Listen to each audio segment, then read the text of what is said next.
Hello everyone, good morning, শুভ সকাল। আমি রিয়াঙ্কা আর জীবনসাথী lifestyle চ্যানেলে সবাইকে অনেক ভালোবাসা ওয়েলকাম জানিয়ে আজকের মতন ভিডিওটা শুরু করলাম। আশা করি তোমরা সকলেই খুব ভালো আছো, আমিও মোটামুটি ভালো আছি। আর আজ হলো সেপ্টেম্বরের 1 তারিখ, রবিবার। তো আজকে একটা বিশেষ দিন আর অনেক দিন পরে তোমাদের সামনে আসলাম। তো তোমরা পুরো ভিডিওটা স্কিপ না করে দেখো, তাহলে তোমাদের আজকে ভালো লাগবে। তো আজকে হলো আমার ছেলের বার্থডে, আজকে হলো সোনার জন্মদিন, তাই তো? Happy birthday, happy birthday. তো আজকে আমার সোনা পাপাই হলো বার্থডে। থেকে উঠেছি অনেকক্ষণ আগে, এখনও কোনো কাজবাজ করিনি। দেখো বিছনা খাতা ওলট পালট হয়ে রয়েছে। আর এখন সময় তোমার 7:30 বেজে গেছে। তো সকাল সকালেই ঘুম থেকে উঠেছি, বাইরে হালকা করে বৃষ্টি হচ্ছিল। আর যেহেতু সোনার বার্থডে আছে, ও যখন হয়েছিল অনেক বৃষ্টি হয়েছিল। তো ওর বার্থডের দিনে একটু না একটু হলেও বৃষ্টি হবে। বাইরে কিন্তু দেখেছো রোদ, তারপরেও কিন্তু বৃষ্টি হচ্ছিল হালকা হালকা আর কি। তো যাই হোক, তোমার দাদাভাই চলে গেছে সকাল সকাল উঠে কাজে। আর আজ হলো রবিবার আর সেপ্টেম্বরের 1 তারিখ, তো রবিবার। আর সোনাইয়ের আজকেও আছে ট্যালেন্ট পরীক্ষা। তো আমি হয়তো ভেবেছিলাম রবিবারে হয়তো বন্ধ থাকবে, সেপ্টেম্বরের 1 তারিখেই পরীক্ষা পড়েছে। তো আজকেই হলো সেপ্টেম্বরের 1 তারিখ, সোনার বার্থডে, আবার ট্যালেন্ট পরীক্ষা। তো রবিবারেও ছুটি নেই। তো যাই হোক, 12টার সময় পরীক্ষা পড়েছে। তো বাড়ির তাড়াতাড়ি কাজবাজগুলো করে ওকে নিয়ে বেরিয়ে পড়বো পরীক্ষা দিতে। আর তারপরে যদি একটু সময় পাই তাহলে সোনাইকে নিয়ে বেরাবো। সময় বলতে তোমার দাদাভাইয়ের কাজে সকাল সকাল গেল, যদি তাড়াতাড়ি আসে বা আমাদের ওইদিকে পরীক্ষা তাড়াতাড়ি হয়ে যায় তাহলে ওকে নিয়ে একটু বেরোবো। কারণ ও ছোটো মানুষ, ও তো ওর মন খারাপ হয়ে যাবে যদি ওকে না একটু কিছু করি। আর যেহেতু শাশুড়ি মারা গেছে, 1 বছর না হলে আমরা কিছুই করতে পারবো না বাড়িতে। কোথাও যেতে, অনুষ্ঠান বাড়ি, মন্দিরে কোথাও যেতে পারবো না, পুজো দিতে পারবো না, দক্ষিণা দিতে পারবো না, অনেক সমস্যা। ওর জন্য যদি সময় পাই তাহলে ওকে নিয়ে একটু যাব। আর কেন এতদিন ভিডিও করিনি, তো কিছু কারণের জন্য ভিডিও বানাতে পারিনি, সেটা তোমাদের পরের ভিডিওতে বলবো। তো চলো ফটাফট কাজগুলো করে নিই, কারণ সময় কিন্তু দেখতে দেখতে চলে যাবে। আর 12টার ভিতরে পরীক্ষা, তো তার ভিতরে আমাকে সব কাজবাজ কমপ্লিট করতে হবে। তো চলো তোমাদের সামনে আবার পরে আসছি। ঘর ঝাড় দিয়ে ঘরটা গুছালাম সুন্দর করে, দেখো বিছানাটা তুলে নিয়েছি। আর এইদিকে দেখো ঘর মুছবো বলে নিয়ে এসেছি ঘর মুছা। আর সব ঘরগুলো মোটামুটি গুছিয়ে নিয়েছি। এই দেখো সোনার ঘরটা সুন্দর করে গুছালাম, খালি টেবিলটা পরে একটু গুছাবো, ঘরটাকে মুছে নিই। আর এদিকে দেখো শ্বশুর মশাইয়ের ঘরও গুছিয়ে নিলাম। এখন গুছিয়ে ঝাড়মার সব কিছু দেওয়া হয়ে গেছে। এখন চলো ফটাফট ঘরটা মুছে নিই।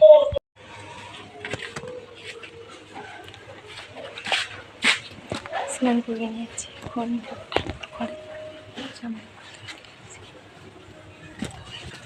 ঘরে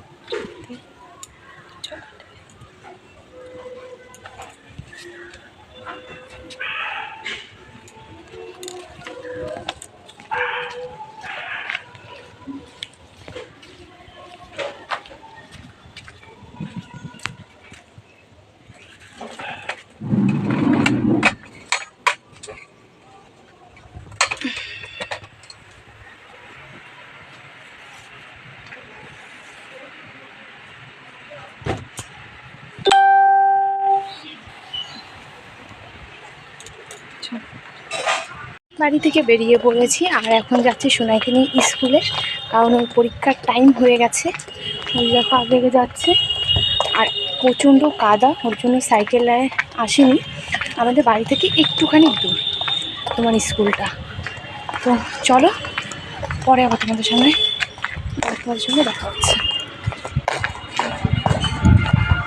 তো চলো কাছাকাছি প্রায় চলে এসেছি।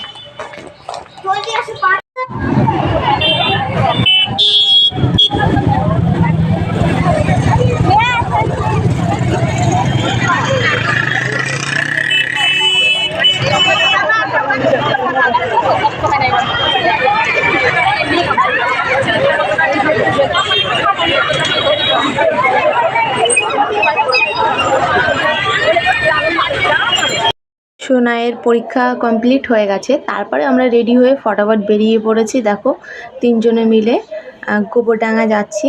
আর গোবরডাঙ্গা ওখানে একটা রেস্টুরেন্ট আছে হইচই, ওখানে যাব সোনাইকে নিয়ে। তো বললাম তাড়াতাড়ি পরীক্ষা হয়ে গেলে মানে ঘুরতে বেরাবো আর কি। আরেকটা জিনিস জানো, সোনাই স্কুলে গিয়ে না কেঁদে ফেলেছে, কারণ অনেক বাচ্চা ছিল। তো যেহেতু অচেনা, কাউকেই চেনে না, ও কেঁদে ফেলেছিল। লাস্টে আমাকে স্কুলের ভিতরেই ঢুকতে হলো, কারণ গার্জেন ভিতরে ঢুকতে দিচ্ছিল না, কারণ বাচ্চাদেরই ঢুকতে দিচ্ছিলো। আর এখানে অনেক পুলিশ ছিল, গার্ড ছিল আর কি। তারপরে যাই হোক, মোটামুটি পরীক্ষাটা দিল, তারপরে বাড়ি আসলো সোনাই। অনেক বললাম, তো সোনাই বললো ভয় পেয়ে গেছিলো, ওর জন্য আর কি কেঁদে ফেলেছিলো।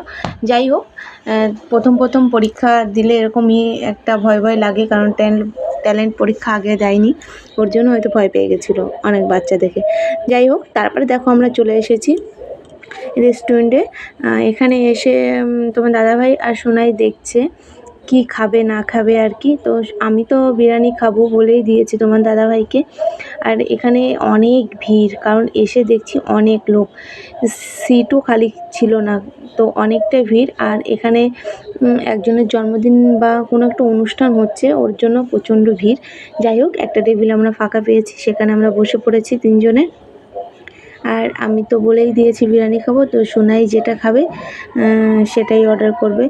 তো এদিকে আমি জানি না ওটা কি অর্ডার করলো। এদিকে তোমার দাদাভাইয়ের সঙ্গে বলছিলাম যে কীরকম কী দাম আর কি এখানে। তো মিনিমাম রেস্টুরেন্টে যেরকম একটা দাম থাকে ওরকমই, তার থেকে হয়তো 10 টাকা 20 টাকায় বেশি। তো আমাদের এমনি যদি দোকানে তুমি বিরিয়ানি খেতে যাও, সেখানে তোমার নেবে 110 টাকা, আর এখানে নিচ্ছে 140 টাকা, মানে ওই 30 টাকা 40 টাকা ডিফারেন্স বাইরে আর রেস্টুরেন্টে। তো যাই হোক, এসেছি সোনাইকে নিয়ে, ও যা যা খাবে সেটাই অর্ডার করব। আর ওকে বলেই দিয়েছি আজ যেটা যেটা খাবি সেটাই তোকে খাওয়াবো, কারণ বাড়িতে তো কিছু করতে পারবো না, ওর জন্যই আর কি। তো ওর ভালোতেই আমাদের ভালো আর কি। তো যাই হোক, দেখো ওইদিকে অর্ডার করে দিয়েছে, আর অনেকটা টাইম বসতে হবে, কারণ খাবারটা রেডি করবে, গরম করবে আর কি, তারপর আমাদের দেবে। তো চলো, এখনই চলে আসবে খাবার। তো এদিকে দেখো চলে এসেছে খাবার। আমি এটার নাম জানি না, কিন্তু এটা চিকেন কষা দিয়েছে, আর এটা আমি জানি না বাটার মাটার দিয়ে কী বানিয়েছে। আর আমি নিয়ে নিয়েছি বিরিয়ানি, কারণ আমার অন্য জিনিস একদমই পছন্দ হয় না, আমার বিরিয়ানিটাই আমার পছন্দ। তো তোমার দাদাভাই আর সোনাই ওইটা নিয়েছে, আর আমি নিয়েছি বিরিয়ানি। তো অনেকটা দিয়েছে, এত আমি একদমই খেতে পারবো না। তো ওর জন্য বললাম আমার থেকে তোমরা নিয়ে নেবে দুজনেই, কারণ এত খাওয়া সম্ভব না। আর তোমার দাদাভাই, যেহেতু আমার বাড়িতে আমার রান্নাবান্না হয়ে গেছিলো আর কি, তোমার দাদাভাই একটু খেয়ে নিয়েছিল বাড়িতে, ওর জন্য তোমার দাদাভাইও বললো যে আমি খুব একটা খাবো না। তো আমি বললাম যতটা পারবে ততটা খাও, কারণ এত বড় প্লেটে এত বিরিয়ানি আমি তো একদমই খেতে পারবো না। আর এইদিকে এই চিকেন কষাটা এত দারুণ হয়েছে। যাই হোক, তারপর আমরা খেয়ে দিয়ে বেরিয়ে পড়লাম, চলে আসলাম কেকের দোকানে। যেহেতু সোনাই এবছর কেক কাটতে পারবে না, কিন্তু কেক খেতে তো পারবে, ওর জন্য বললাম তোমার দাদাভাইকে একটা ছোটো থেকে একটা কেক নিয়ে নাও, কারণ ও আর ওর দাদু খেয়ে নেবে। তো ওর জন্য দেখো এখানে দেখছি কেকগুলো, আর এত সুন্দর দেখতে কেকগুলো কি বলবো। তো এটা হলো আমাদের ঠাকুরনগরে বাজারে কেকের দোকান। তো আমরা গোবরডাঙ্গা থেকে ঠাকুরনগর চলে এসেছি, এখান থেকে কেক নিয়ে তারপরে চলে যাব বাড়ি। আর বাইরে এখনও কিন্তু বৃষ্টি পড়ছে। তো আমরা যখন গেছিলাম তখন বৃষ্টি পড়ছিল না, কিন্তু আসার সময় অনেকটা জোরেই বৃষ্টি নেমে গেছে। তো চলো ফটাফট এখান থেকে কেক একটু নিয়ে তারপরে চলে যাব বাড়িতে। আর এখানে কেকের দাম মিনিমাম 50 টাকা বা 50 টাকা 45 টাকা থেকে শুরু। তো একটা ছোটো থেকে একটা নিয়ে নেবো, কারণ আমিও তোমার দাদাভাই কেক খেতে একদমই ভালোবাসি না, সোনাইয়ের জন্যই নেওয়া আর কি। তো সোনাইয়ের দাদুভাই খেয়ে নেবে। আর এখানে কেকের কালেকশনগুলো এত সুন্দর গাইস, কী বলবো। তো যাই হোক, এবছর তো আর সোনাইয়ের বার্থডে করতে পারলাম না, সামনের বার এই দোকান থেকেই একটা কেক নেব সুন্দর দেখে। তো আমার লাল কালারের কেকটা এত পছন্দ হয়েছে সত্যি।